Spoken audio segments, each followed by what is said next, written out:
Is it a seller's market? Or is it now a buyer's market?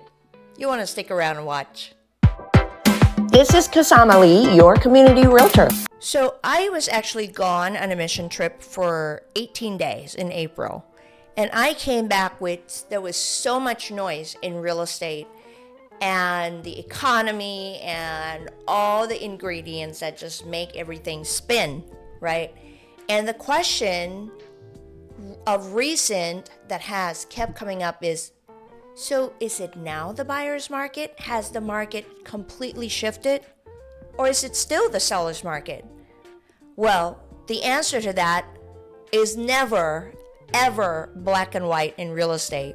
By the way, if you like the content, you want to hit subscribe and the bell notification so you don't miss future videos like this. Thanks for supporting the channel. It means a lot to me. Share the content, like the content, make your comment, ask your questions. We would love to be able to enlighten you with our answers. Back to the answer to the question, whose market is it right now? So my answer to you is this.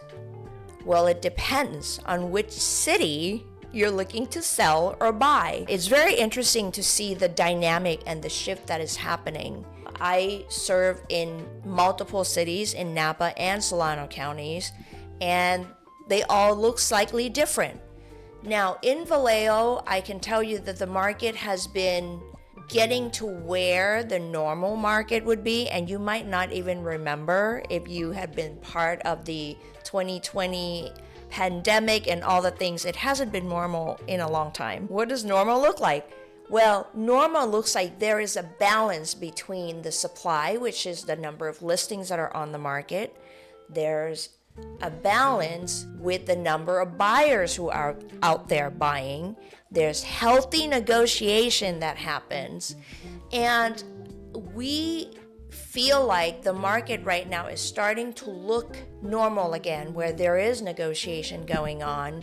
As a matter of fact, in Vallejo, because there's such a large inventory, depending on, which areas, but overall Vallejo has a big inventory, and you start to see more sellers price modification. And what I mean by that is a lot of homes that have sat on the market for a while, they start to do price modification to lower the price to be where the market is at. Because here's the real formula in real estate.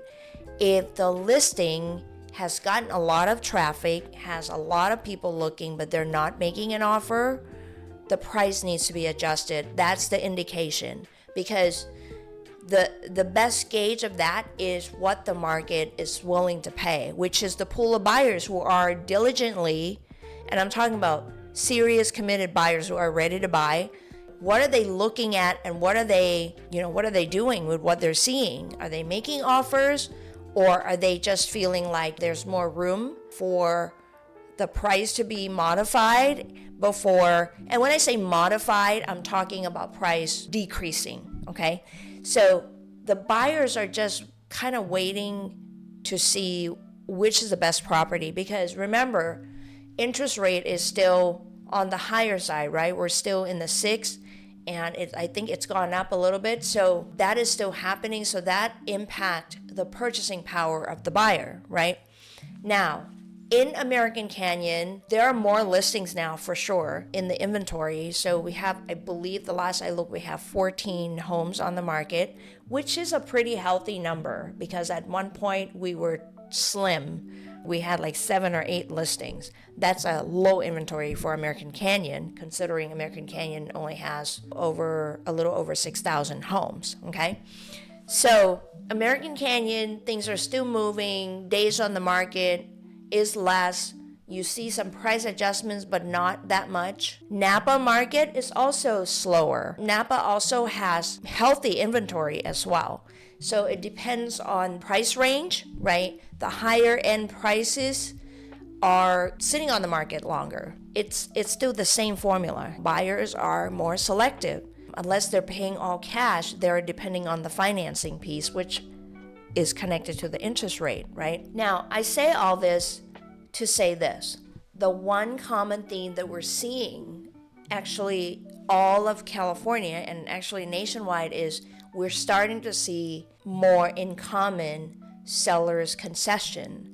In other words, the seller's willing to issue a concession of a credit towards closing costs or credit towards buyers buying down the interest rate. It goes basically it's a credit amount, a set amount that is given to the buyer at close of escrow. So we're starting to see a lot more of that. The concession asked and the concession agreed by the seller seems to be more in common. So if you're selling, be prepared for that. It's just actually this is how the market when it's normal used to be. It's just that we hadn't been in a normal market in almost 5 years since the pandemic started. So that is kind of what you can expect. And actually, according to Realtor.com data, it shows that more sellers are making price cuts.